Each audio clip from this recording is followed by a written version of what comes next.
बड़ा मातम है। जो मनुष्य आंवले की जड़ में बैठकर भगवान विष्णु की पूजा करता है उसने सदा सदा के लिए भगवान विष्णु को प्रसन्न कर। द्वादशी के दिन तुलसी से भगवान की पूजा का महत्व है। द्वादशी के दिन तुलसी पत्र खाने का महत्व है, लेकिन द्वादशी के दिन तुलसी पत्र तोड़ा नहीं जाता। इतनी बड़ी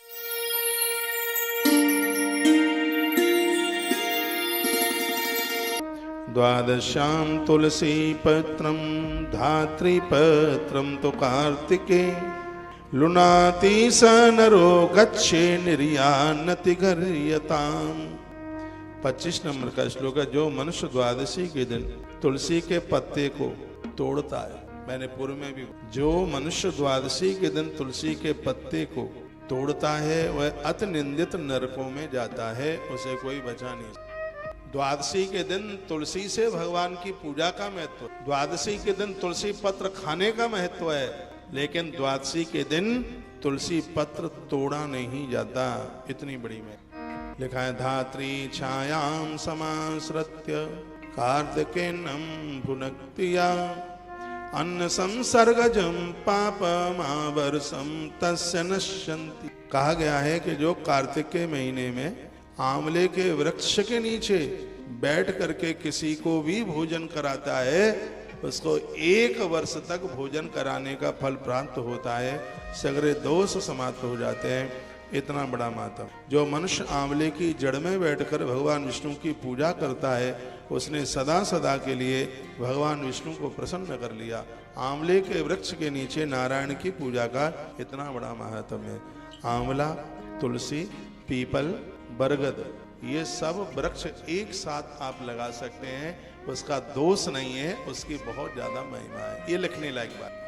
धात्री तुलसी महात्म्यमपि देव चतुर्म। 4 मुंह वाले विधाता ब्रह्मा भी इसकी पूरी महिमा का वर्णन नहीं कर। बरगद, पीपल, बेल वृक्ष, आंवला और तुलसी, ये सब एक जगह है लगाने की महिमा का वर्णन किया गया है। बहुत लोग इसको दोष मानते हैं, इसका दोष नहीं है। और कभी बेल वृक्ष के साथ तुलसी निकल आवे तो उसको उखाड़िए मत, उसको पोषित कीजिए। पीपल के साथ तुलसी निकल के आ जाए, वट के साथ तुलसी निकल करके आ जाए, वृक्ष बहुत वंदनीय है, बहुत पूज्य। यहाँ तो लगा जो आंवला और तुलसी इनकी पूजा करता है, दोनों की उत्पत्ति की कथा सुनता है, वह संपूर्ण पापों से मुक्त होता हुआ अपने पूर्वजों को स्वर्ग भेज देता है। आंवला महात्म्य सुनने की इतनी बड़ी महिमा है, तुलसी महात्म्य सुनने की इतनी बड़ी महिमा है। आज आंवला नवमी के दिन और ये आप आंवला महात्म्य सुन रहे हैं। धात्री तुलसी थवकारडुम्या सड़ोतिया श्रावयेत चवत्तया विदूत पापा स पूर्वजैश स्वर्गम व्रजत्यः विमान। कहते हैं वह लोग अपने पूर्वजों को भगवान के विमान पर बिठा करके स्वर्ग भेज देते। द्वादशी के दिन आंवला महात्म्य सुनने की बड़ी महिमा। जो एकादशी के बाद द्वादशी जिस दिन आपका पारण होता है उस दिन आंवला महात्म्य सुनने की महिमा। उस दिन अपना व्रत आंवला मुख में डालकर खोलें, तुलसी मुख में डालकर, गंगा जल मुख में डालकर। यदि उस दिन प्रदोष नहीं है तो द्वादशी के दिन चावल मुख में डालने की बड़ी में। कहते हैं जितने चावल आपने अपने मुख में डाल लिए हैं उतने ही जन्म के पापों को आपने समाप्त कर दिया है। द्वादशी के दिन अक्षत का इतना बड़ा महत्व है, इतनी बड़ी। एक बात और मैं आपको बोल दूं, आपको ना पता हो तो, और यह मेरे लिए बोलना बहुत जरूरी है। आप सबको पता है एकादशी के दिन व्रतधारी अन्न नहीं खाता, चावल का तो भारी ही दोष। अब मान लिया जाए लड्डू गोपाल जी को चावल लगाए, हनुमान जी को लगा और आपने सब देवताओं को निलाया, और निलाने के बाद कहते हैं यदि जल का आचमन न किया जाए तो पूजा का फल नहीं मिलता। ये लिख लेना आप। यदि भगवान को निलाकर चरणोदक न लिया जाए तो पूजा का कोई उसका फल नहीं मिलता। चरणोदक लेने से अकाल मौत नष्ट होती है, अकाल मृत्यु निपटारा हो जाता है, दुर्भाग्य। अब उस दिन पड़ जाए एकादशी, आपने भगवान को निलाया तो कुछ चावल भी लुढ़क करके और वो पानी में मिल गया है, तो क्या इससे व्रत खंडित होगा? इससे व्रत कभी भी खंडित नहीं होगा। वह आपको आचमन लेना ही चाहिए। मैंने अन्न छोड़ा है, ये मुझे भी पता है, आपको भी पता है, धोखे से भी मेरे पेट में अन्न गया नहीं जब से छोड़ा। तो हम तो एकादशी के दिन भी भगवान की पूजा चावल से करते हैं, क्योंकि स्वयं चावल खाने का दोष है, भगवान को चढ़ाने का दोष नहीं।